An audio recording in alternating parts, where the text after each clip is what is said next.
Hujambo na karibu kwa mara nyingine tena mtazamaji wa The World News katika kipindi hiki cha ulimwengu wa siasa. Mimi ni Adam Hussein.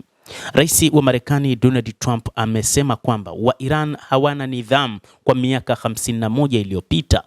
Rais huyo wa Marekani amesema Iran imekuwa na utovu wa nidhamu kwa miaka 51. Trump amesema hayo katika ujumbe aliochapisha kwenye mtandao wake wa Truth Social akidai Iran imeongoza dunia katika kile alichokita tabia mbaya kwa miaka 51. Trump pia alichapisha picha inayoonyesha kushuka kwa kasi kwa thamani ya sarafu ya Iran Rial tangu mwanzoni mwa mwaka 2025 hadi sasa. Akiambatisha picha hiyo, Trump amesema Iran haina pesa na ameongeza kusema kwamba fedha yao haina thamani kabisa. Hata hivyo, kupitia jeshi lake la CENTCOM limethibitisha namna ambavyo limezuia meli zaidi ya 50 za Iran za kibiashara ambazo zilikuwa zikipita katika lango la bahari la Hormuz, na kwamba wanaamini mpango huu ulisaidia katika kuhakikisha Iran inakosa mapato.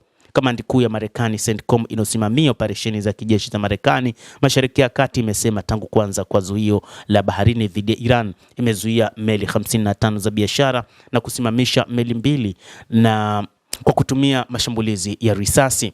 Katika taarifa iliyochapishwa kwenye tovuti ya CENTCOM imesema zaidi ya meli 20 za kivita za Marekani zinafanya shughuli katika bahari katika Mashariki ya Kati kuunga mkono operesheni za kijeshi ikiwemo utekelezaji na ufuatiliaji wa vikwazo vya Marekani dhidi ya Iran. CENTCOM kadhalika imesema vikosi vya Marekani viliingia na kukagua meli 2 wakati wa utekelezaji wa zuio hilo la baharini. Rais wa Marekani pia amesema kwa sasa Iran inaonekana ni nchi ambayo haina fedha na kwamba namna inavyoendesha nchi hiyo kuna wakati huenda raia wenyewe watauangusha utawala uliopo madarakani. Mpango huu ulishindikana mnamo mwishoni mwa mwezi wa 12 ambapo rais wa Marekani aliapa ataunga mkono juhudi za wananchi, lakini jambo hili halikuweza kufanikiwa. Ni wakati ambapo wananchi walikuja na hisia kwamba licha ya kutetea maslahi ya kitaifa, lakini Marekani imekuja na mipango mingine ambayo kwao umeiona haikuwa sahihi, na hata baadhi ya kundi katika waandamanaji waliunga mkono upande wa serikali yao. Hata hivyo, Marekani ambayo kwa namna moja ama nyingine ilielezwa kuishiwa na silaha kutokana na vita ambavyo viliendelea baada ya mapambano makali yaliyoanza Februari 28 kutokana na kile ambacho kilitajwa ni rais wa Marekani Donald Trump na waziri mkuu Benjamin Netanyahu kwamba walitaka kuangusha utawala wa serikali ya kimapinduzi nchini Iran kwa kuungana na wananchi, na alisema kwamba atawaunga mkono wananchi wa Iran. Alianzisha mashambulizi hayo, lakini vita alivyovianzisha havikumpa matumaini ya kuweza kuangusha utawala huo, na licha kumuua kiongozi mkuu, lakini utawala wa Jamhuri ya Kiislamu ya Iran uliendelea. Baada ya vita vya kuanzia mwezi Februari mwishoni, inadaiwa kwamba Marekani ilishiwa silaha. Hata hivyo, rais huyo wa Marekani amekanusha mara kadhaa taarifa za kwamba Marekani ilipungukiwa na silaha pamoja na risasi, akisema nchi hiyo ina akiba kubwa ya silaha na kwamba silaha nyingine zinaendelea kutengenezwa katika taifa hilo la Marekani. Vyombo mbalimbali vya habari vimeripoti kwamba Marekani kwa sasa ilishiwa na mifumo ya ulinzi wa anga ya Patriot, lakini pia na ile ya THAAD, jambo ambalo Rais Donald Trump amelikataa kwamba Marekani ina silaha za kutosha. Inadaiwa pia kwamba Pentagon imeagiza utengenezaji wa silaha haraka mno kwa ajili ya mapambano zaidi.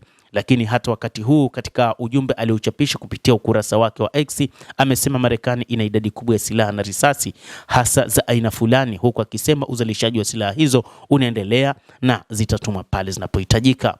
Aidha, wizara yake ya ulinzi inakabiliwa na maswali magumu juu ya hali ya akiba ya silaha nchini humo, huku vita vikiingia mwezi wa 6 na makubaliano ya amani yakitarajiwa kuchukua muda mrefu kufikiwa.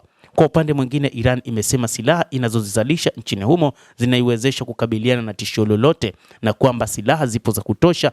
Marekani wakati wowote itakapoingia katika uwanja wa vita itakabiliwa na silaha hizo. Hii ni kauli ya waziri wa ulinzi wa Iran Majid Ibn Reza, aliyesema dalili za kupungua kwa uwezo wa adui zinaendelea kuonekana kila kukicha, huku akisisitiza kuwa majeshi ya Iran yako tayari kukabiliana na hatari yoyote.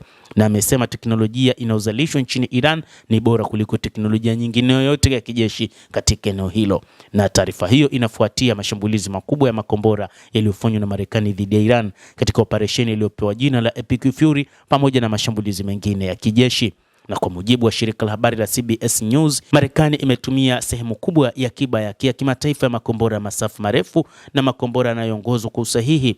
Taarifa hiyo ilinukuu vyanzo viwili vinavyofahamu hali hiyo vinavyozungumza kwa masharti ya kutotajwa majina. Endelea kutufuatilia mtazamaji, lakini ni kusihi usisahau kulike, kucomment, kadhalika kusubscribe channel yetu hii ili upate habari hizi kwa mapana kupitia The World News. Mimi ni Adam Hussein, endelea kuwa nasi wakati wote, endelea kutufuatilia.